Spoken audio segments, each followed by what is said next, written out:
So you might be thinking why mom has drawn something on the board. Today we are going to learn about the different types of house. So you all know, right? So you can see in my hand there is a Papa made house. And if you see this house, it is too easy to make. But first of all we should know what is the meaning of house and what are the different types of houses we see in our society. Okay? Now today first let me tell you what is the meaning of house. It is the structure of a building or a place where people stay together in that. It is called as a house. Okay? So don't remember something. After the concept class, I am going to ask you a few questions which helps you to memorize the things whatever you have learned in the concept class. So today we are going to learn once again about a house. About a house. Again I am telling you, a house is a place or it's a construction where people live together in a house. Okay, that is called, the construction part is called as a house. So now let us see a different type of houses which we find in our surroundings or in our world. And if you see the first picture, it is called as a igloo. What we call it as igloo. And we find this kind of houses in a very icy and cool places. And the people who goes up to the mountains where it is too cool, and they will find these kind of igloos and they go inside to take a rest. And inside of this igloo it will be so warm where it protects us from the coolness, or I can say in our daily words, from the cooly breezy ice. And now let us see the very familiar to our grandparents it is a hut. Our grandparents or our forefathers used to live in these kind of houses which is called hut. And this hut is made up of mud and then palm leaves. What is that? Mud and palm leaves. And it protects us from again cool. So this is one kind of house. And also nowadays people are going for the trekking. What is the meaning of trekking? They'll be going onto the mountains and in the forest.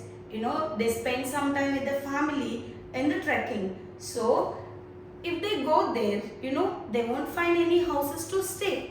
But what do? They do carry the tents along with them, and they do put in one place this tent house, and again it helps us to stay. And then next, everybody loves Kerala because it's a very beautiful place to see. And that there we find a boat house.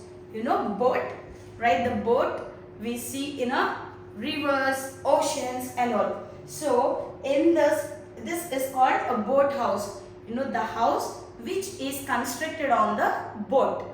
So this is called a boat house. And this boat will be in the water. So when we stay here or when we go Kerala, definitely most of the people will reside here to have a nice time and a fun time in the water.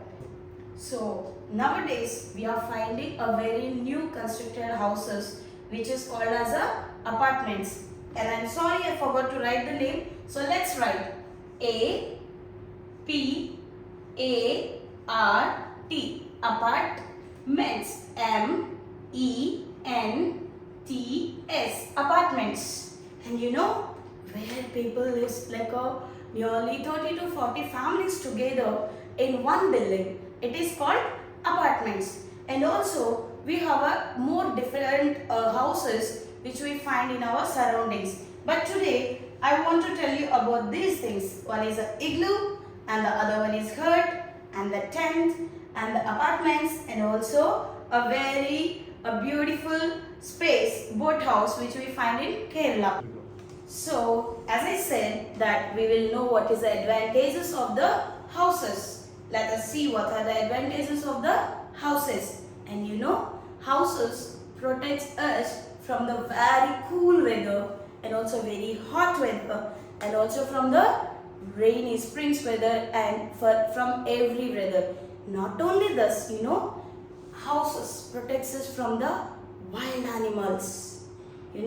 Houses protects us from the wild animal. So we need to have a house to live happily, and also to protect ourselves from the animals and from different kind of weathers, to stay protected, healthy, and also wealthy. So I hope you have understand the concept of a different kind of houses. And if you have still more any questions, you can come back to me, and also I can revise one more time and explain you to know more details. Okay? Bye bye. Have a nice time.